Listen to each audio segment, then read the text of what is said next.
Hello everyone, Rabbi Abe here. I'm excited to share with you the secret of the 22-letter name, which draws down the energy of sustenance, abundance, and actually 3 different frameworks. So this is a sublime idea. It's within some of the secret texts of Kabbalistic work, and it has to do with Joseph. So bear with me. If you understand spiritually what Joseph represented in the Bible, from the tree of life, he represented what is called Yesod. Yesod, which is foundation. Now, Yesod is the 9th level, or the 9th Sephirah of the 10 Sefirot of the tree of life. Yesod is likened to a funnel, or pipeline, that brings the spiritual light from the other 8 levels of spiritual energy, the Sefirot, and funnels it into the Malchut. It's a funnel. And that's what Malchut, Yesod rather, is. Like a funnel that channels energy into the physical world, as it were, or into our life. But we have to know how to tap into that. So the Kabbalists, again, give us many hints and insights and, different things. Now, we've spoken in the past about the blessing of the priest, okay?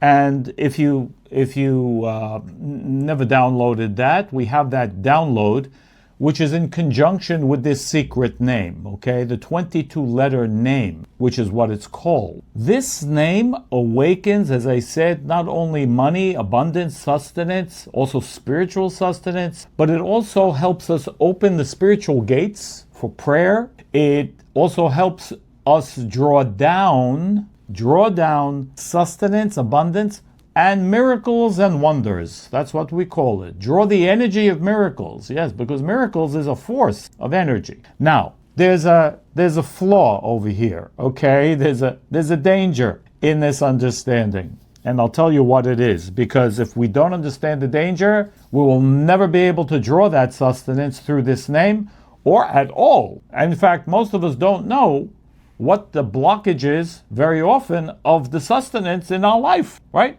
What is it? What is it? In fact, it's written in the scripture, one argument pushes off 100 abundance, 100 times worth of abundance. One argument, it's scary, I know. One argument pushes off, in other words, postpones 100 times of sustenance. What does that mean? So let me give you a little bit of background. Joseph was given by his father Jacob a special coat. I mean, who hasn't heard of this very special coat? And you probably know. It's termed the coat of many colors, or stripes actually. Ketonet pasim in Hebrew. It's a multicolored or a striped coat. That's what it means literally. Of course, what was so special about that? Well, we know Joseph was special, and his father Jacob loved him very much. All right, we need to go beyond the story into some of the secrets of this story. First of all, Jacob and Joseph were on the same energetic frequency, except Jacob was in the higher frequency, and Joseph was in the lower half. Now, what that means is, if you take the shield of David, if you imagine the shield of David, it's a triangle that goes like this, and another triangle that goes upward. So one triangle superimposed on another triangle, okay? Now Jacob represented the top of the triangle above, what we call the upper triad, which is Tiferet. It's called beauty, but you can't get caught up in the English names.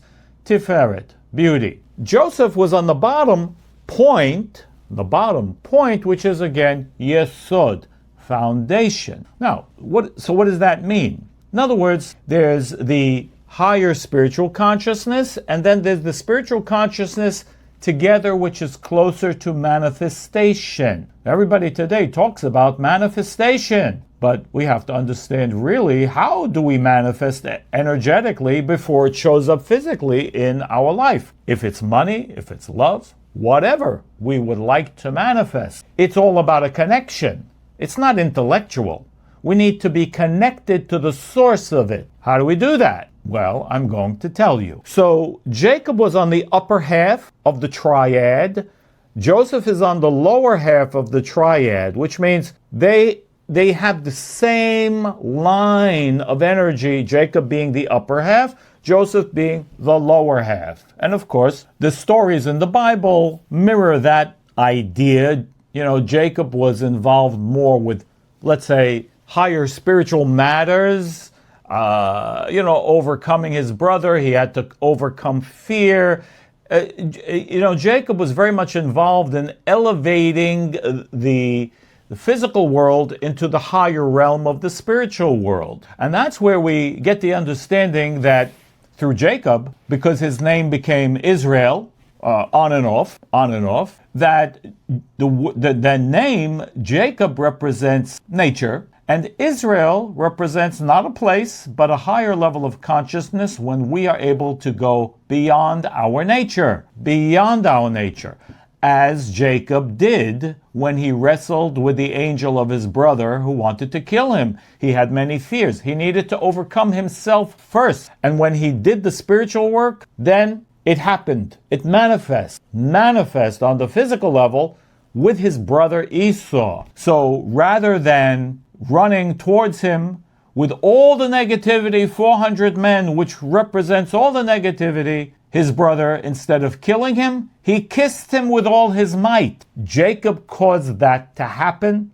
because of the mental, spiritual battle he went through beforehand when he wrestled with his brother's angel. So, if we understand that, Joseph is the manifestation of that idea and connection to the energy of Joseph, the righteous. He was called the righteous because Joseph also had to overcome, but on the physical plane more. Joseph had to overcome the wife of his master Potiphar when he was sold into slavery. If you remember or know that story, after his brothers sold him into slavery, he was placed in the house of one of the houses of Pharaoh, and it was one of Pharaoh's officers, whose name was Potiphar, or Potiphar in English, and his wife wanted to seduce him, and the Bible says that she grabbed him by the hem of his clothing.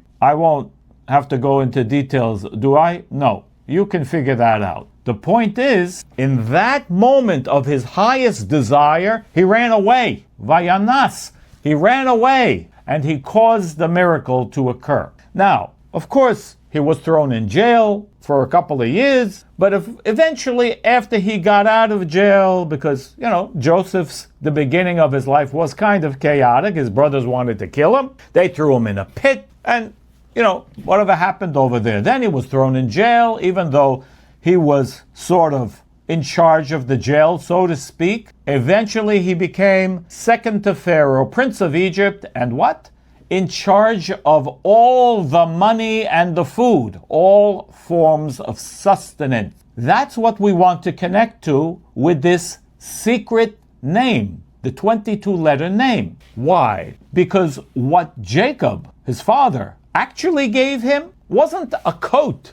Wasn't about a multicolored coat. This name in Hebrew, pasim, which literally can mean stripes, this coat of stripes, a striped coat, it's a code word that appears in the 22-letter name several times. Derivatives of this name, pasim, stripes. And it represents the secret to every level of sustenance. That's what it is a code for. So the secret here is the coat of many colors wasn't really a coat.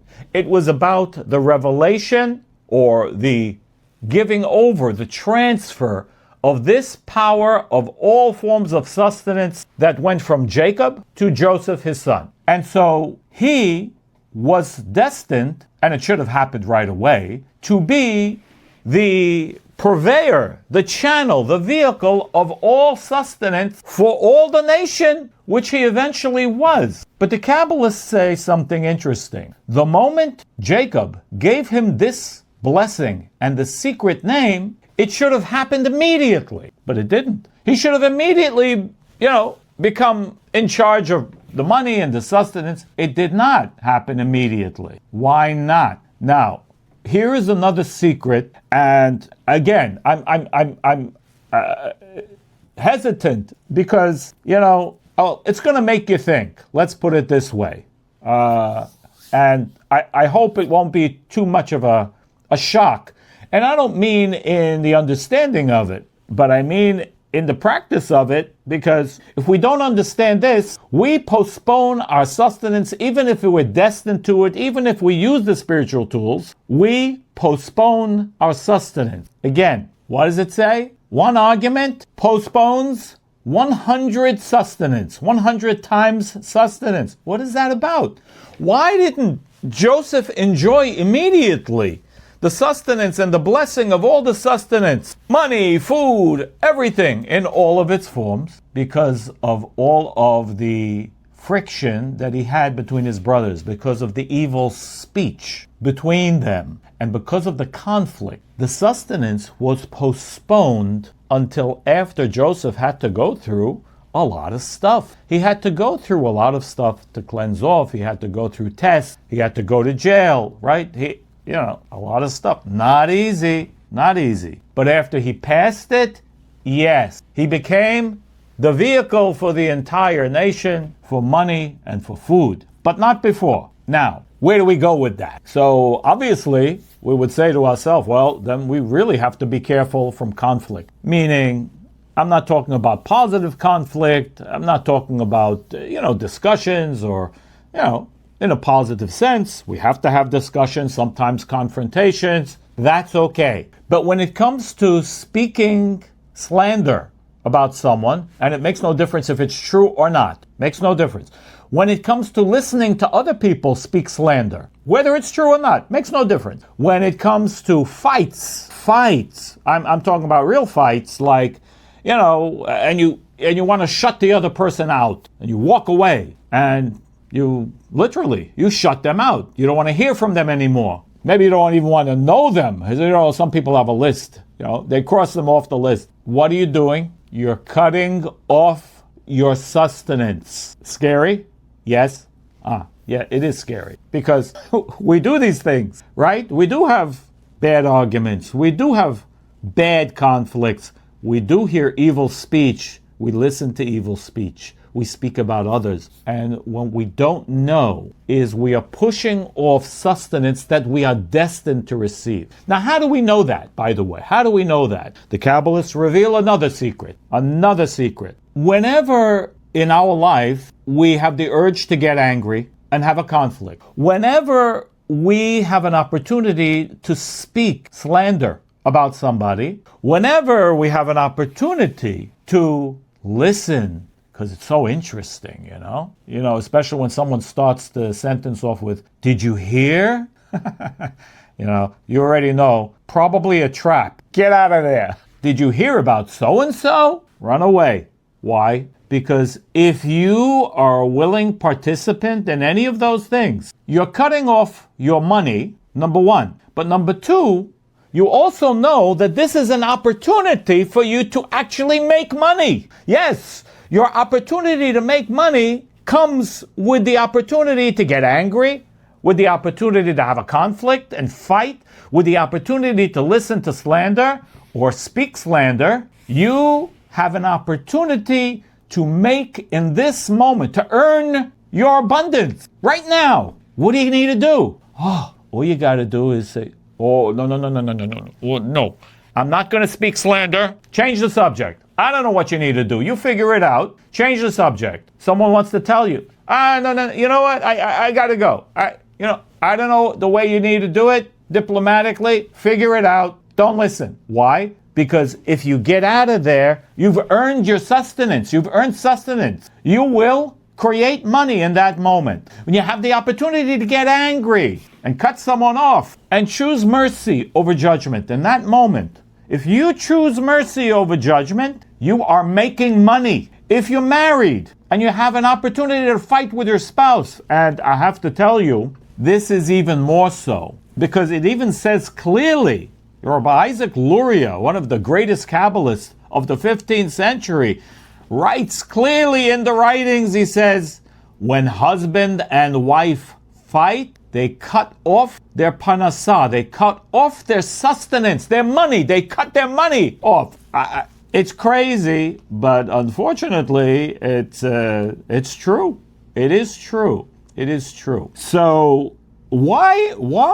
I mean, what's the relationship? Well, again, another secret. The Kabbalists explain that the source of money, which is totally what we call left column. So the Kabbalists explain that money, left column literally is desire. Pure desire. And I often use this example. Imagine someone gives you a stack of $1 bills. Yeah, it's nice, right? Big stack like this. $1 bills. It's nice. Imagine someone gives you the same stack like this, but it's $100 bills. How do you feel right now? What does it awaken for you? It awakens desire. Check it. It's true. It awakens desire. Because when we see money, it's natural for us to automatically go to, what can I get with that? What can I buy with that? What can I do with that? I know the spiritual people, maybe who you're listening to this video, if you're spiritual, maybe you would like to think, you're thinking, how can I help? How can I share? How can I give charity with that? That's possible too. But, the first thought that generally will come to our minds, because this is our nature, it's how we're wired, is, what can it do for me? What can I receive? And therefore, money awakens the left column, desire force. And tell me, what does anger do? The same thing, big time. They're related, right? Right now, I want to tell you what I think. Right now, I need to be right. Right now, I. That's me. The desire, my desire. Whatever it is, makes no difference. So what do the Kabbalists tell us? That the source of anger is the same source as money and abundance, except, abundance is the positive aspect of that left column, and anger is a negative. And we have free will. We have to have free will in this world. We can choose one of the other. If you go for the anger, you cancel the money, at least for now. If you cancel... I'm sorry, did I say it right? If you cancel the anger, you opt for the money. And you bring the sustenance closer. Again, because they come from the same origin. You can't have both at the same time, okay? Doesn't work that way. So or we push it off, or we bring it closer, depending on what we do with those negative emotions, with the anger, with the slander, and everything we spoke about. This is very powerful, okay? And okay, so we will have the 22-letter name for you to download. It's on the website. I'm sorry, I probably didn't mention it before. I got so wrapped up and so excited. So there'll be a link also in the description box and pinned to the comments, a link that you can download. It's free. Download the 22-letter name. It's divided into 3 parts. You should know. The first part of these names is to bring the energy to be able to have our prayers answered. The second is abundance in all of its forms: money, sustenance, spiritual sustenance, anything that represents abundance, spiritual and physical. That's the second portion of the name. And the third portion of the name is to draw the energy of miracles into our life. And I wish us all a lot of luck. I'm not saying this is easy. It takes willpower. But if you want to manifest abundance in your life, it's there in your destiny. But if we have conflict in our life, and it's active conflict, we don't understand, but it's blocking the sustenance of life. And we want to open up those gates. Blessings, everybody. And I'll talk to you soon.